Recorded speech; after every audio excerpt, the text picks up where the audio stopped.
Right, so the main item on the menu today really is to get the passenger side caliper on, the new one, and to basically bleed the brakes. I want to bleed the brakes today. So I'm crouching down in the boot because obviously if you're in the UK, you know we are right in the middle of a load of storms. So apologies for not getting a video out on Sunday. I simply couldn't, not with the storms that were going on. Obviously I'm at the mercy of the elements out here. My missus banned me from going underneath the car. Fair enough, I suppose. So where we left off last time was I finally managed to get the brake pipe fitted and the new brakes on the driver's side rear. I have now done the passenger side at the rear as well. I didn't bother filming it. You've all seen discs and pads before. Nothing went wrong with that. It all went on lovely. So that means now all I have to do is get the new caliper on the front here. And I am dodging heavy winds and rain again today, so if you can hear a bit of wind on the microphone, I apologise, but we are getting a video out this week regardless. So I'm just going to go out on a limb here and say that the only thing really that I need to do is undo this nut here, yeah? And then that's going to take the hose off and then it simply plugs into the new one. I'll just want to undo this bolt and end up replacing the engine again or something. So I think this is just an 11mm.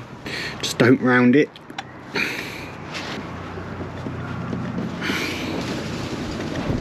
Oh, okay, penetrant.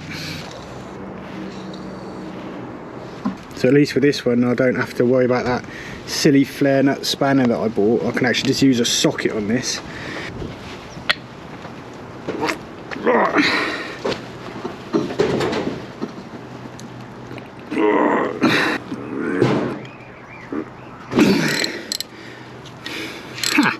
Well, a little bit of brute force actually worked for a change. Let's save that washer. So just going to do a little bit of clean up, just a little tad.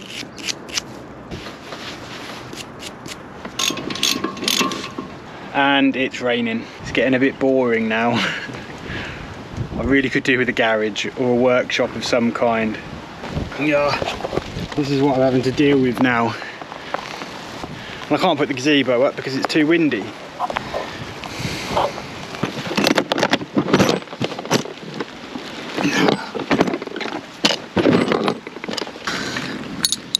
Oh no, everything's wet.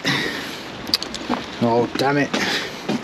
It's the next day. We got rained off yesterday. I'm starting to realise now how it must feel for like bricklayers, roofers, landscape gardeners, just getting rained off and having it completely out of your control. Just how annoying it is, especially when you've got loads to do. So just where we left off then, all I'm going to do now is I'm refitting the whole brake system here on the front, including the disc and the pads. And I know that seems a bit weird because you know all this has got to come off again real soon. But my big overriding goal at the minute is simply to get the engine started. And so to get the engine started, I need to do up that crank pulley. And to do that, I need to lock the engine, and I need to do that with the brakes. So I just need brakes on this car in order to get the engine started. And then once I've just cleared that massive hurdle of getting the engine started, then I'll pull that off, do the suspension, and then we're kind of like, you know, real close. So obviously all this old stuff's just going back on, no grease or anything like that.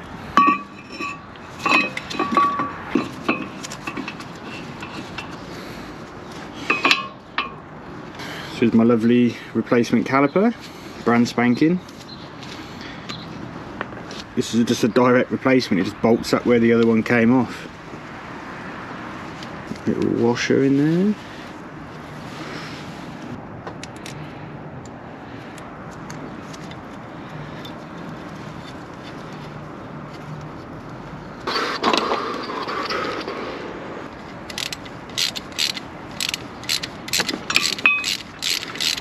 And I'll torque that down in a minute. Put the old brake pad in.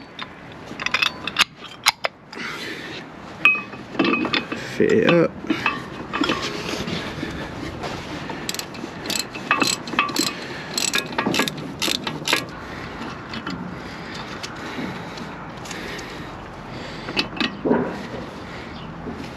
There we go.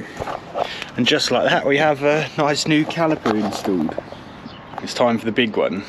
We're gonna bleed the brakes. Another job that I have never done before. So here's the deal with bleeding the brakes on this car. I just need to bleed the brakes on this car at the minute good enough.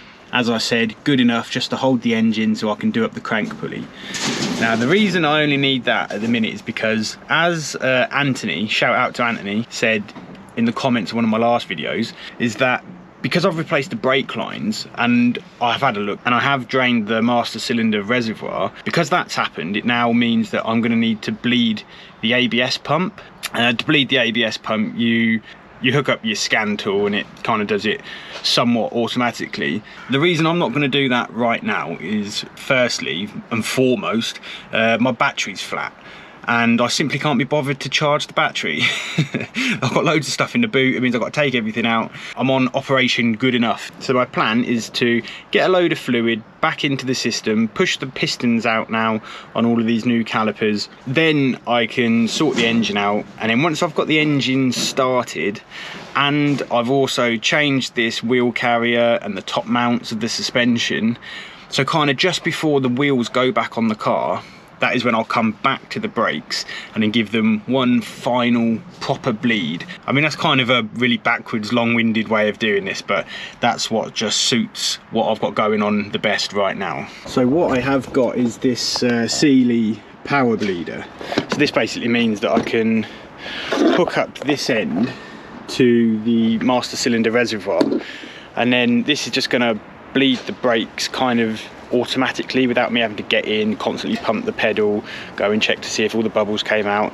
And that's basically the gist of it. I don't think I want to have too many problems doing this, he says. I've also got this laser bleed bottle, and this is what's going to connect up to the nipples on the brake caliper and catch the fluid that comes out the other end. So as ever with everything that I do, I've only really quickly watched a YouTube video on how to do this. So I've got the general gist.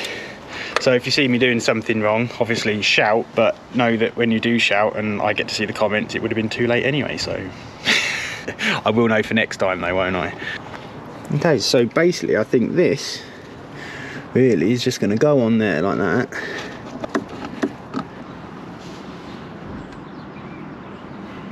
And then I think this now connects on there,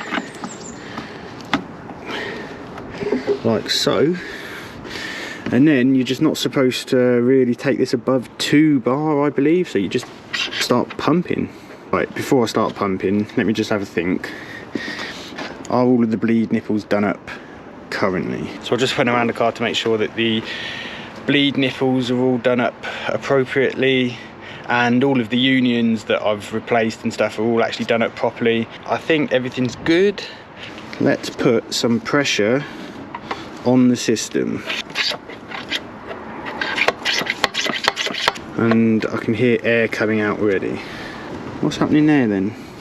As I'm pumping, you can hear air come out of somewhere. Oh, it sounds like it's coming out of here. Is that not on properly?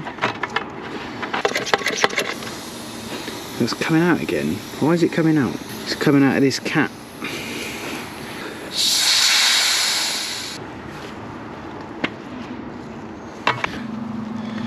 The right adapter that goes on there, and then if I crack this open, we should get brake fluid.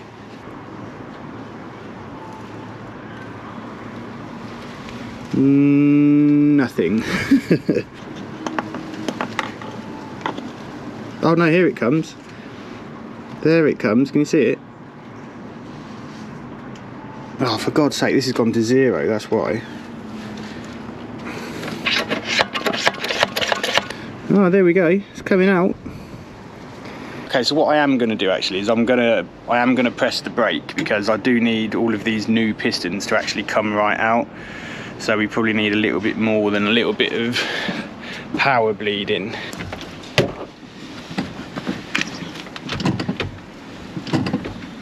Okay, so that seemed to actually do the trick. I got a load of the brake fluid out. So I think I'm going to go now do the other side.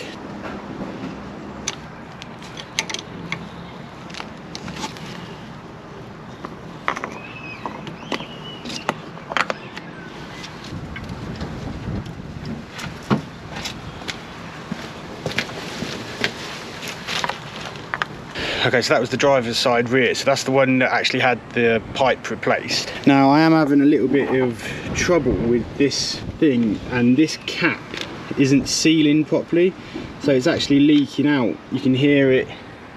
I mean, you probably can't hear it, but I can. It's actually leaking, and no matter how many times I try to seat and reseat the gasket in there, it doesn't want to seal properly. So this bit of kit that was supposed to be my friend isn't actually helping me very much.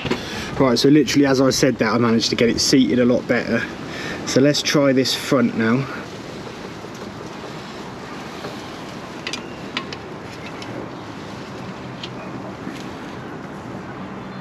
Okay, so we're going to go back and do it the old-fashioned way, because this thing really isn't very good.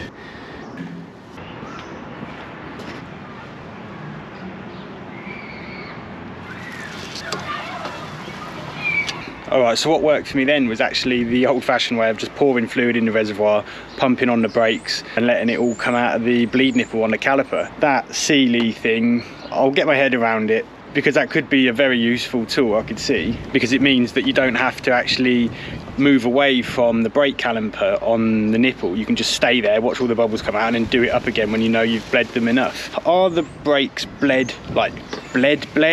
No. Did they need to be? As I said, no. I just need to get enough pressure in the brakes now to be able to lock the engine, which I think I've been able to do. I think we're winning. There is now fluid in all of the brake pipes. There's nothing leaking underneath, so that's great. So my brake pipe actually looks like it's working. Pretty sweet. I mean, that's a pretty painless job, to be honest with you.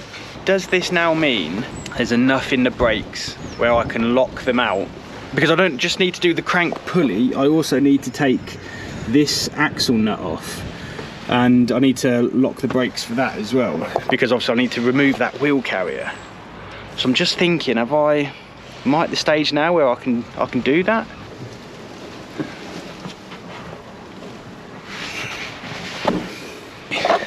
So that's the brakes locked out in a pretty shoddy manner, but I think they might be locked out.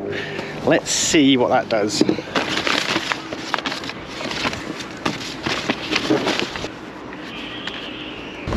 Okay, come on, come on. All roads have been leading to this.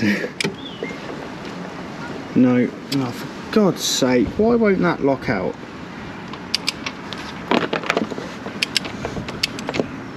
Okay boys, I need your help because I'm completely stumped with this. So here's the problem, here's what we've got.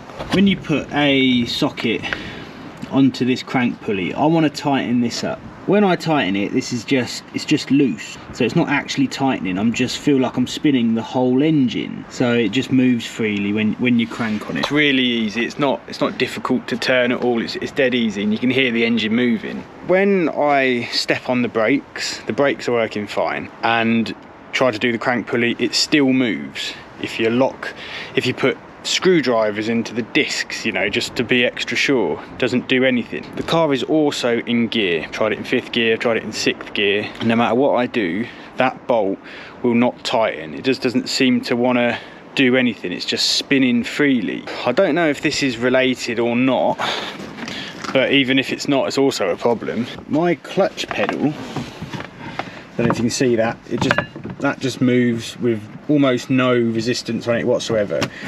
It does spring back to the top, but it's so easy to move, it's ridiculous. Now I did have a quick look, and it looks like the slave cylinder does move a bit when you push on the clutch pedal.